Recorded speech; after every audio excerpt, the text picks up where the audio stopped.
हमारी संस्कृति, हमारी पहचान।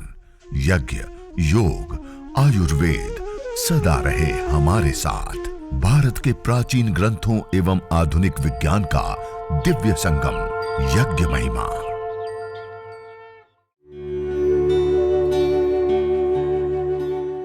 भारतीय संस्कृति में यज्ञ, योग एवं आयुर्वेद जैसी अमूल्य विद्याएं हैं, जिसका मूल है वेद।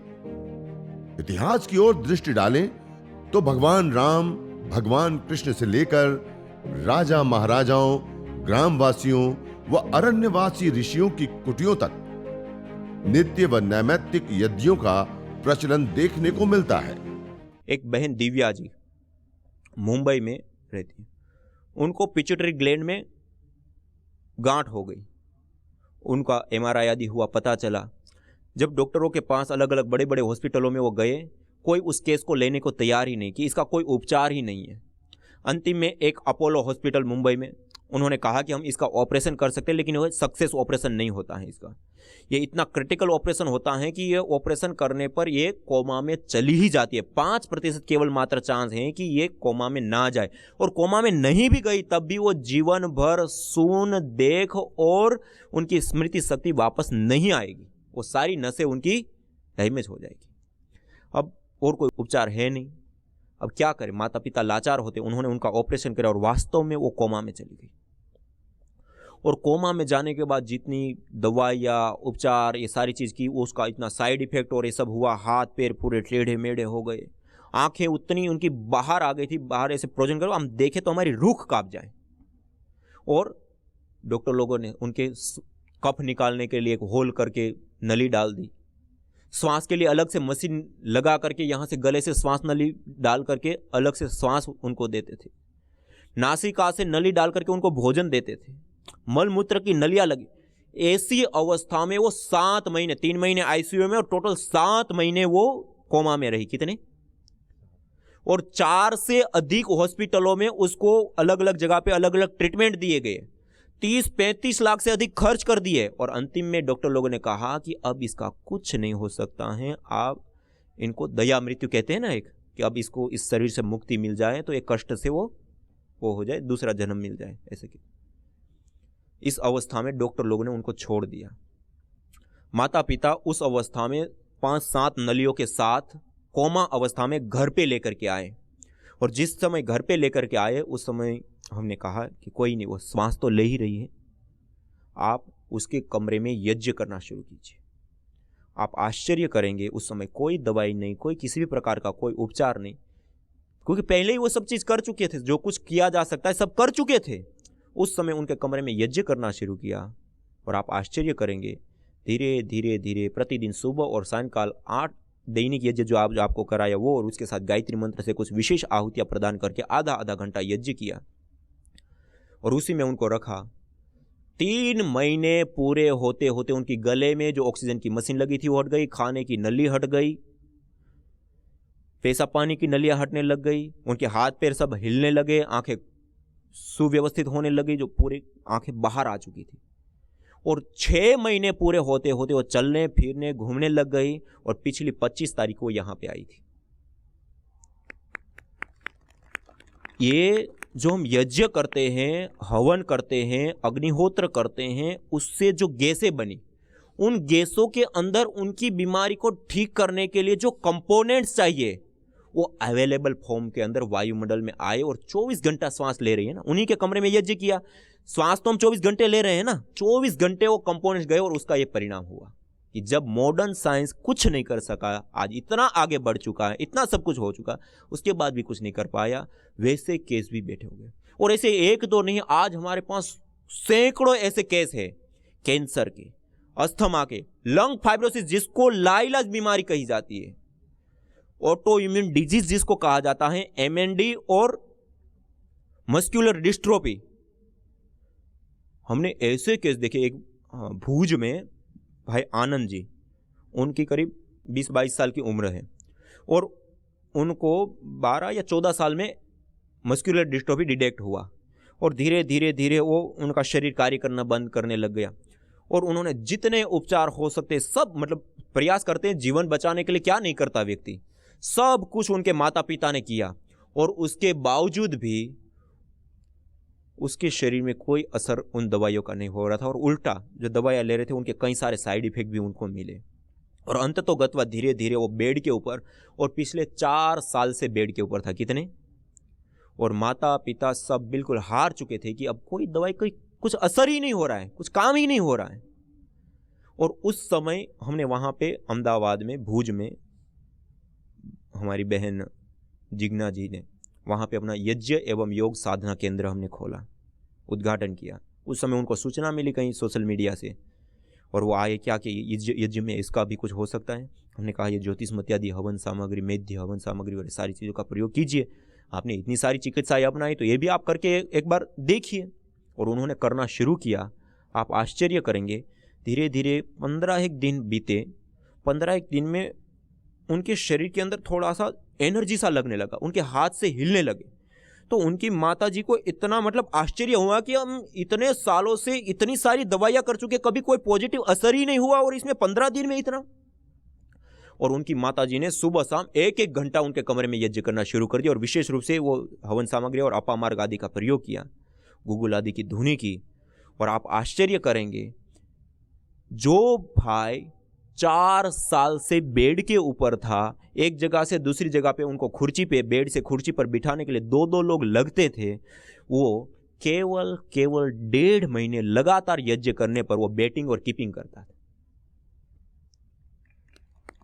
और उनको देख करके लोग आते थे कि आनंद खेल रहा है, कूद रहा, बाहर है, देखने उनको आते थे। और उसी को देख करके उनके पड़ोस में एक माता जी, माता लीलाबेन, उनको डायबिटीज की प्रॉब्लम थी, और इतनी बिगड़ चुकी थी अवस्था कि सुबह शाम इंसुलिन लेते हुए भी 300-350 डायबिटीज रहती थी, और रात को सो नहीं पाती थी, बिल्कुल बेचैन, और बिल्कुल सूख जाते हैं ना फिर ज़्यादा ही प्रॉब्लम, बिल्कुल ही मतलब बिगड़ चुकी थी उनकी अवस्था।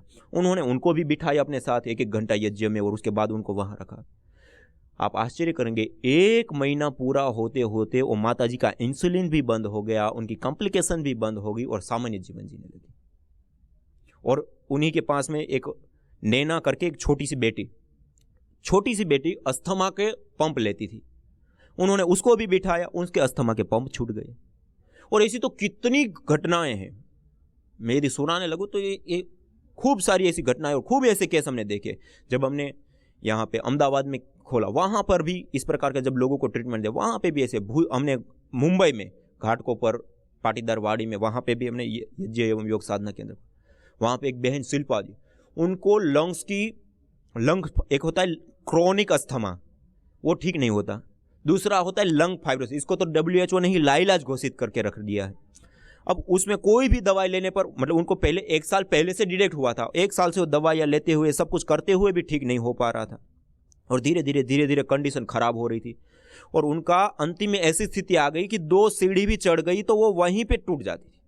और जो हमारी सांस होती ना, वो उतनी उनकी सांस होगी, बिल्कुल छोटी छोटी सांस लेना और छोड़ना, और थोड़ी सी भी गहरी सांस भरी तो इतना पीड़ा और दर्द होती थी कि वहीं पे वो लेट जाती थी, बिल्कुल मतलब क्रिटिकल अवस्था में आ गई। और उस समय लॉकडाउन, अब क्या करें। और उस समय हमने श्वासामृत हवन सामग्री एक अपन लोगों ने बनाई है, वो सामग्री दिया और उनको हवन करने के लिए किया, और उसकी धुनी, और उन्होंने करना शुरू किया। और धीरे धीरे आप आश्चर्य करेंगे, केवल 3 महीना, कितना, पहले उन्होंने 15 दिन जब यज्ञ किया तो उनकी जो सामान्य श्वास में ही उनको तकलीफ हो रही थी, 15 दिन में वो लंबे गहरे श्वास भरने लग गई। हमने कहा अब खूब प्राणायाम करो उसमें, अनुलोम विलोम आदि। और अब उन्होंने यज्ञ और यज्ञ के बाद विशेष धुनी और उसमें अनुलोम विलोम भस्त्रिका ये प्राणायाम जब करने लगे, वो भी बहुत अच्छे से उन्होंने किया। और 3 महीने में हमने पहली बार देखा कि लंग फाइब्रोसिस का केस क्योर आया। लंग फाइब्रोसिस ठीक नहीं होता, क्योर नहीं होता, पहली बार हमने देखा। और वो शिल्पा बेन तो ठीक हुई ही, उनके साथ उनकी छोटी बेटी थी, उनको नज़ले की प्रॉब्लम थी, हमेशा नाक बहती रहती थी, वो भी साथ में यज्ञ में बैठती थी, उनकी वो प्रॉब्लम ठीक हो गई। उनकी बड़ी बेटी को साइनस की प्रॉब्लम रहती थी, वो भी उनकी ठीक हो गई। और तीनों ही पिछले 25 तारीख को यहीं आए थे। इसी हॉल में बैठ करके उन्होंने अपना अनुभव सुनाया, सब चीजें बताई, महाराज जी का आशीर्वाद लिया कि स्वामी जी हमें एक यज्ञ से नव जीवन प्राप्त हुआ। तो ये जो यज्ञ हैं उससे जो गैसें निकलती हैं, उन गैसों के अंदर अवेलेबल फॉर्म के अंदर जो कंपोनेंट्स हमें चाहिए वो होते हैं, और श्वास प्रश्वास की क्रिया के माध्यम से हमारे शरीर के अंदर जाकर के ऐसे चिकित्सा की प्रभाव डालता है। लेकिन उसकी करने की एक पद्धति होती है, एक प्रक्रिया होती है, उसके लिए विशेष द्रव्यों की हमें आहुति देनी होती है, और यज्ञ के बाद कुछ विशेष द्रव्यों की धुनी करनी होती है, और उसमें बैठो, उसमें रहो, और हो सके तो प्राणायाम करो। अब जैसे मैंने कुछ केस बताए, बहन शिल्पा जी का बताया, आनंद जी का बताया, अपना ये दिव्या जी का बताया। अब ये ऐसी कंडीशन में थे, अब वो प्राणायाम भी नहीं कर सकते हैं, और वहां से वो ये चीज बाहर आई। और जो प्राणायाम कर लेते, प्राणायाम में ही इतनी ताकत है कि कैसा भी रोग हो उसको ठीक कर दे, और योग और यज्ञ जुड़ गया तो उसके बाद तो धरती पर कोई ऐसा रोग ही नहीं जिसको हम ठीक नहीं कर सकते। और हमने देखे अभी योग ग्राम में यज्ञ चिकित्सा का कार्य जो शुरू किया है, उसमें भयंकर भयंकर बीमारियों से जो जूझ रहे हैं लोग आते हैं, और यज्ञ और उसमें योग, सब लोग ठीक हो रहे हैं। जिसको लाइलाज बीमारी कही जाती है वो बीमारी अभी ठीक हो रही है। तो ऐसी ताकत होती है इस यज्ञीय गैसों में। इसमें ये है यज्ञ से बनने वाली गैसों का तीसरा लाभ। तीनों लाभ बताएंगे आप। पहला लाभ क्या है? पहला तो जो बना उसमें 3 चीजें बनी। कोई भी चीज हमने यज्ञ में जलाई उससे कितनी चीजें बनी? 3 चीजें बनी। उसमें जो पहला गैस बना, उन गैसों के 3 लाभ होते हैं। कौन कौन से?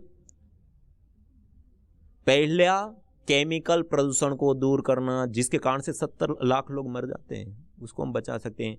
दूसरा, माइक्रोबायोलॉजिकल प्रदूषण को दूर करना, जिसके कारण 2.25 करोड़ लोग मौत के मुंह में समा जाते हैं, उसको हम बचा सकते हैं। और तीसरा, हमारी ट्रीटमेंट होना, चिकित्सा होना। ये 3 लाभ मुख्य होते हैं। विशेष और भी बहुत होंगे जो हमारी दृष्टि में आया, जो सामने आया वो बता रहा हूं, और भी होंगे इसके लाभ। और दूसरा बनता है पार्टिकल। क्या बनता है? पार्टिकल माने छोटे छोटे महीन कण। आपने देखा होगा सूर्य की किरण ऐसे बिंब पड़ता है तो उसके बीच में तैरते हुए छोटे छोटे कण दिखते हैं ना, उसको बोलते हैं पार्टिकल, छोटे छोटे कण।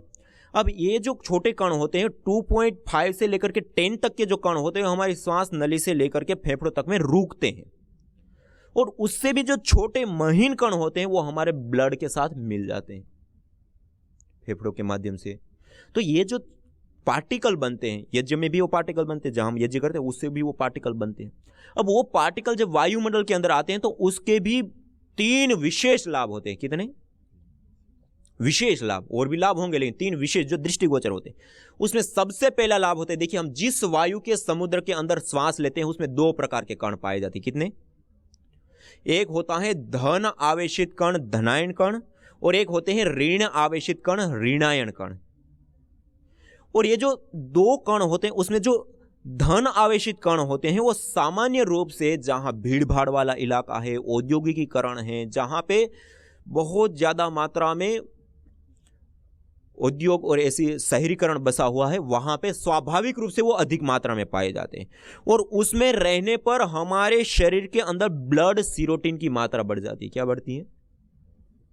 और ब्लड सीरोटिन की मात्रा बढ़ने के कारण हमारी बॉडी एसिडिक हो जाती है, और उसके कारण से अनेक प्रकार के रोग होते हैं।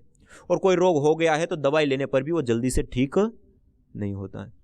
दूसरे कण होते हैं ऋण आवेशित कण, नेगेटिव कण जिसको कहते हैं। अब वह कण जहां पे घने जंगल, पेड़ पौधे लगे हैं, ग्रामीण क्षेत्र हैं, नदी के तट हैं, समुद्र के तट है, पहाड़ी क्षेत्र है, ऐसी जगहों पर ऋण आवेशित कणों की स्वाभाविक रूप से बाहुल्यता मिलती है। और ऋण आवेशित कण प्राधान्य वायुमंडल में हम रहते हैं तो उससे हमारे शरीर के अंदर ब्लड सीरोटिन की मात्रा कम होती है, हमारी एसिडिक बॉडी खत्म हो जाती है, और उसके कारण से कोई रोग पहले तो होता ही नहीं है, और हो भी गया तो वो रोग भी हमारा जल्दी से दूर हो जाता है। इसको कहते हैं आयन चिकित्सा। क्या कहते हैं? आयन चिकित्सा। और आपको आश्चर्य होगा, जो हम यज्ञ करते हैं, हवन करते हैं, अग्निहोत्र करते हैं, डॉक्टर अल्बर्ट कुर्जर करके एक साइंटिस्ट हुए, उन्होंने रिसर्च करके, अनुसंधान करके सामने लाया, ये बताया कि जिस स्थान पे प्रतिदिन यज्ञ होता है वहां पर ऋण आवेशित कण प्रति सेंटीमीटर हवा के अंदर 200 से 400 कण पाए जाते हैं, अर्थात इतने कण जो घने जंगल के अंदर होते हैं। अर्थात हम अपने घर में देव यज्ञ, दैनिक अग्नि, छोटा सा यज्ञ करके हम अपने घर के वायुमंडल को जंगल जैसा वायुमंडल बना सकते हैं अपने हाथों से। इस प्रदूषित युग में इससे बड़ा सरल और कोई उपाय हमारे सामने नहीं है कि हम इस प्रदूषण से बच सकें। तो यह पहला और विशेष लाभ होता है पार्टिकल का कि हम अपने घर को कैसा बना सकते हैं, जंगल के वायुमंडल जैसा। पार्टिकलों का दूसरा और महत्वपूर्ण लाभ होता है कि जिस घर में, जिस स्थानों पे आज हम रहते हैं, आज हम मोबाइल टावर, हमारे कमरे में घर में आए तो दीवारों में केबल बिछे हैं, बोर्ड्स लगे हुए हैं, एलईडी लाइट्स लगे हुए हैं, फ्रिज, टीवी, लैपटॉप से लेकर कंप्यूटर से लेकर के ना जाने कितने इलेक्ट्रॉनिक्स उपकरण, और यहाँ तक कि आज हम कुछ कार्बनिक पदार्थों का भी प्रयोग करने लग चुके हैं। ये सारी चीजें रेडिएशन छोड़ती है। आज हम एक रेडिएशन के जाल के बीच में जी रहे हैं, और ये जो रेडिएशन होता है उसका प्रभाव हमारे शरीर के ऊपर बहुत बुरा पड़ता है। हमारा पूरा नर्वस सिस्टम वीक हो जाता है, मन चिड़चिड़ा हो जाता है, हमारी स्मृति शक्ति घटती है, और अधिक रेडिएशन वाले वायुमंडल में अधिक देर तक रहा जाए तो कैंसर जैसे घातक रोग भी हो जाते हैं। और आपको आश्चर्य होगा, जब हम यज्ञ करते हैं उससे जो पार्टिकल बनते हैं वो जब वायु के मंडल के अंदर प्रसरित होते हैं तो उस वायुमंडल के अंदर जो रेडिएशन की रेंज होती है वो उस रेडिएशन की रेंज को भी यह यज्ञीय ऊर्जा, यज्ञीय जो पार्टिकल हैं वो भी उसको न्यूट्रलाइज कर देते, खत्म कर देते, रोक देते। डॉक्टर वाई के विजय जी राजस्थान जयपुर यूनिवर्सिटी में उन्होंने कई सारे प्रयोगों के द्वारा अलग अलग प्रकार के रेडिएशनों के ऊपर देख करके सिद्ध करके बताया। डॉक्टर ममता सक्सेना जी दिल्ली में, उन्होंने इलेक्ट्रोमैग्नेटिक जो रेडिएशन होते हैं उसके ऊपर अनुसंधान करके बताया। और यहाँ तक कि जो एक हेवी रेडिएशन होते हैं, एटॉमिक रेडिएशन जिसको कहते हैं, उस हेवी रेडिएशन को भी दूर करने की ताकत इस यज्ञीय पार्टिकल में होती है। सबसे बड़ी बात है। और एक बहुत पुरानी रिसर्च है कि एक बार विदेशों में जो एटॉमिक रेडिएशन से प्रभावित अन्न, चावल को उन्होंने यज्ञ की भस्म को पानी में डाला, उसको घोल दिया और उसके अंदर चावल को डाल करके 24 या 48 घंटे छोड़ दिया, और उसके बाद उस चावल को सुखा करके उसके बाद लेबोरेटरी में टेस्ट किया, उसके अंदर एटॉमिक रेडिएशन का प्रभाव खत्म हो गया, दूर हो गया। कहने का अभिप्राय है कि जो यज्ञ से निकलने वाले जो पार्टिकल होते हैं उससे रेडिएशन भी दूर होता है। वो प्रूव नहीं कर पा रहे हैं कि ये दो प्रकार का व्यवहार होता है कि रेडिएशन को एक तो वो पार्टिकल अपने आप में अवशोषित कर ले, इसको कहते हैं मित्रता का व्यवहार। एक ये होता है कि उसको खत्म कर दे, दूर कर दे, इसको कहते हैं शत्रुता का। इसमें से क्या हो रहा है वो प्रूव नहीं कर पा रहे, लेकिन ये सिद्ध हो गया कि रेडिएशन को वो दूर कर देता पार्टिकल।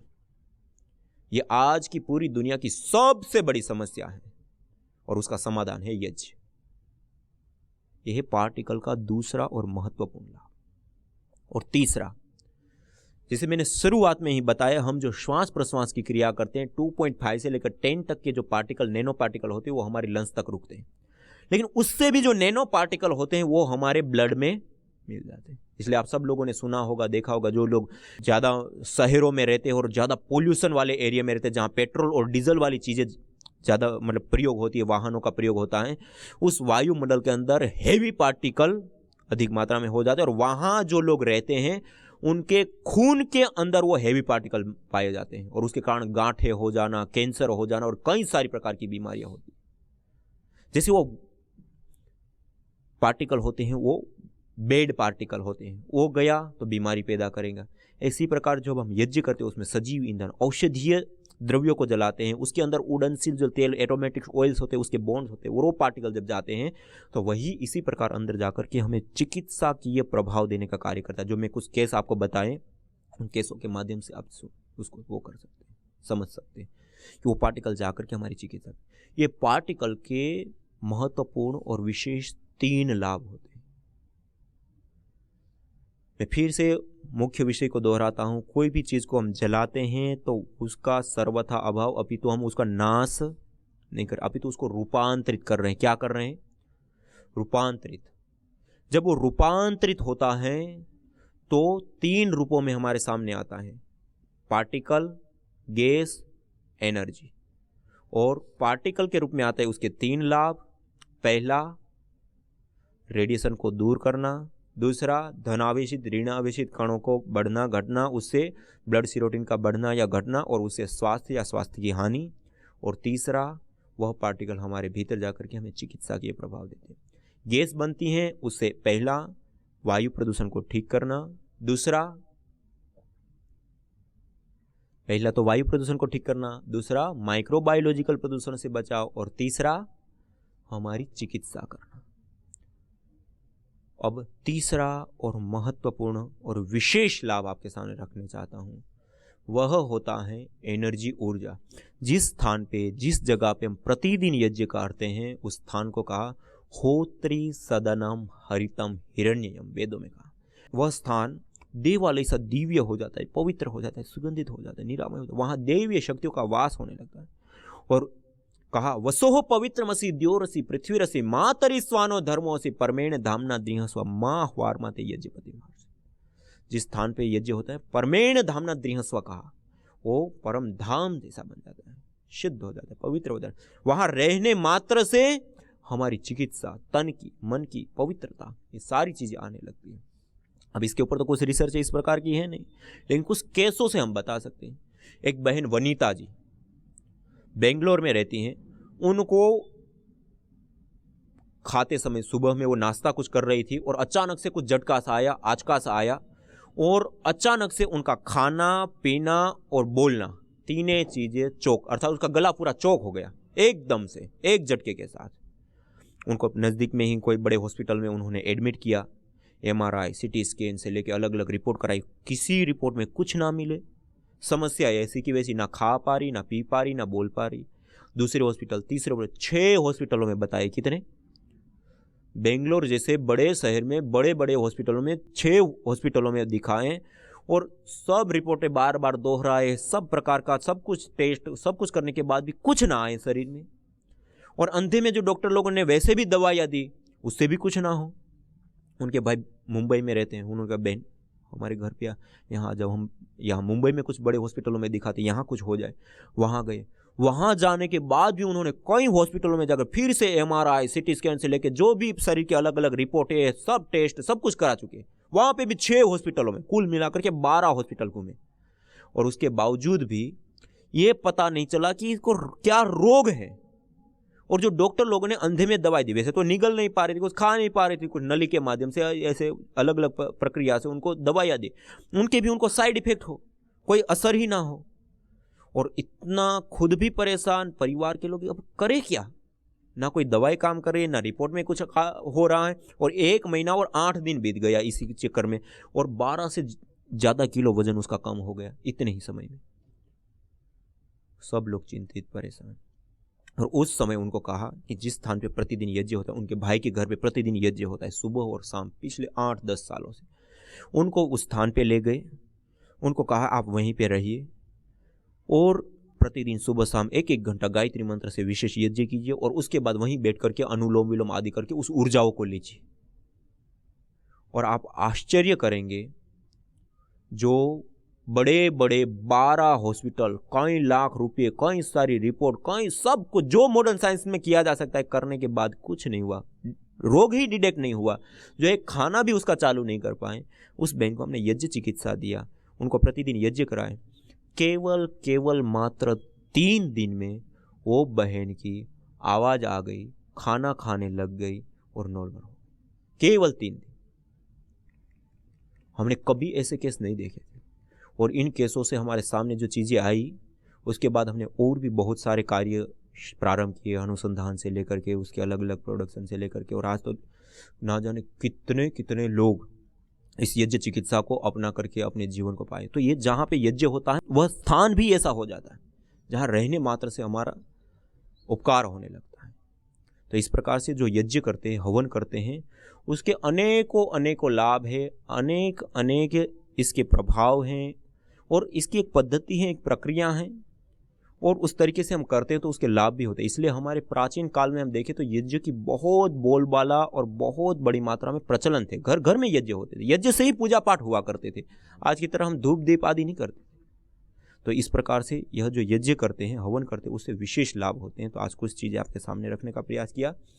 अब आइए सभी लोग सीधे बैठते हुए शांति पाठ पूर्वक आज के इस सत्र को हम आगे बढ़ाते हैं।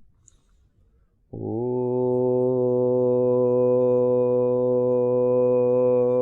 शांति शांति शांति। यज्ञ अस्थमा से लेकर कैंसर जैसे जानलेवा रोगों से बचाने के साथ ही तनाव, अनिद्रा व अवसाद आदि मानसिक रोगों को दूर कर शांति व सौमनस्य प्रदान करता है।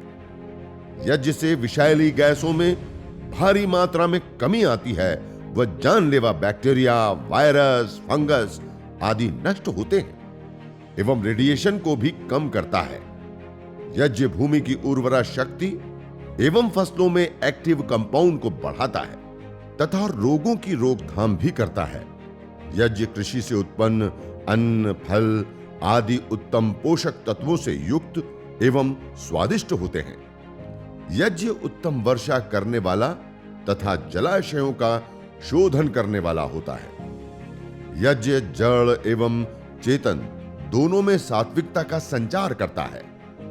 यज्ञ जहां भौतिक ऐश्वर्य एवं पुण्यों को प्रदान करता है, वहीं आध्यात्मिक जीवन में मानवीय चेतना का उत्कर्ष करके अतिमानस चेतना की ओर अग्रसर करता है। यज्ञ भारतीय संस्कृति का मूल है। तो आइए हम संकल्प लें, संसार के श्रेष्ठतम कर्म यज्ञ को अपनाएं। पिंड और ब्रह्मांड में संतुलन कायम करने वाले यज्ञ को अपने जीवन का अभिन्न अंग बनाएं एवं प्रकृति मां के प्रति अपने ऋणों को अदा करें। विश्व स्वास्थ्य का एक नारा, यज्ञ से होगा जग उजियारा। भारतीय संस्कृति की अमूल्य विरासत यज्ञ की महिमा को जानने हेतु वैदिक चैनल पर प्रतिदिन प्रातः एवं सायं 11:30 बजे यज्ञ महिमा कार्यक्रम से जुड़े। विशेष जानकारी हेतु संपर्क करें। मोबाइल 9068565306।